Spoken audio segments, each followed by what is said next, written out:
Okay, now we're ready for mood board level 2.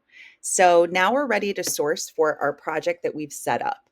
So let's go ahead into the Mind Marketplace and begin sourcing. When I'm in the marketplace, the way I typically like to use it is by category. So as you can see, we have furniture, outdoor, and then finishing touches available. You can also search by category on the left side here, and you are able to start typing in different options. For instance, sofas and love seats. We can go ahead and type that in. We can also filter down our results. So on the left side, if we have a very specific size or date that we're looking for items, we can look at in stock only. You can scroll on the left side. You can look by a particular brand. And then, of course, by dimensions as well, which is a huge time saver in our sourcing world. So we'll go ahead and look between, we'll say 76 and 98 inches wide. And we can also sort by different views as well. So if we want to look at maybe what the newest items in that are coming back in stock or new from vendors, we can add those in. This is really cute. So let's go ahead and add this sofa in. We'll go ahead as well as you're going through. You can also view different options and you can see if there are different colors, additional photos. Typically, these are going to be all of the photos from the actual catalog of the vendor. We're also going to see our mine price, and I'll show you in another video how I typically like to show mine versus what my cost price is. You can also add to this project now, or if you have another project that you're working on, you can go ahead and add that in.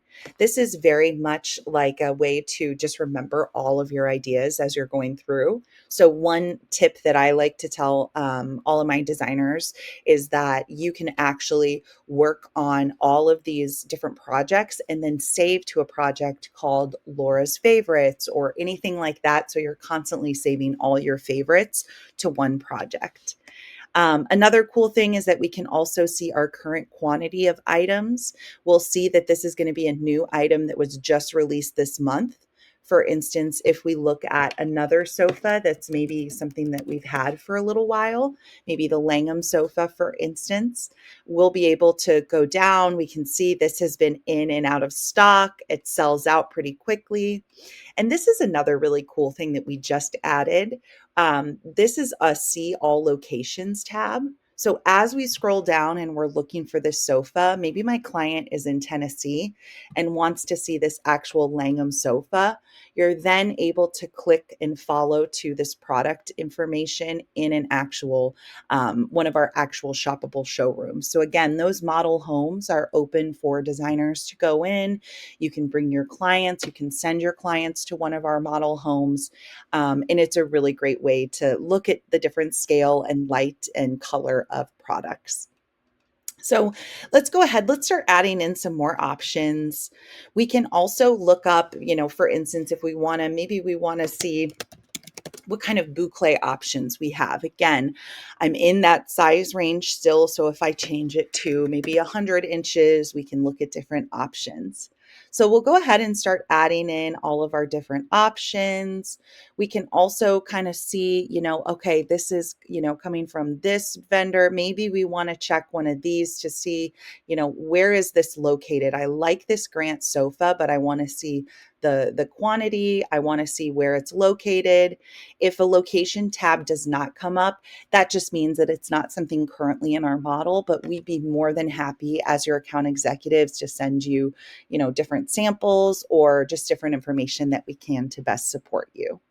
So again, once you find items that you like, add them in. I think the best way to kind of get a project going is to just start adding in items, then follow your way back. And now our mood board has appeared. And now you'll be able to see all your different items that you put in your consideration area.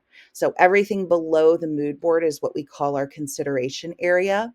One other quick tip that I want to show you is that if you keep following the kind of the line back and maybe you open up the living room and you see that it says the project's empty, but we've just been sourcing and adding to our project.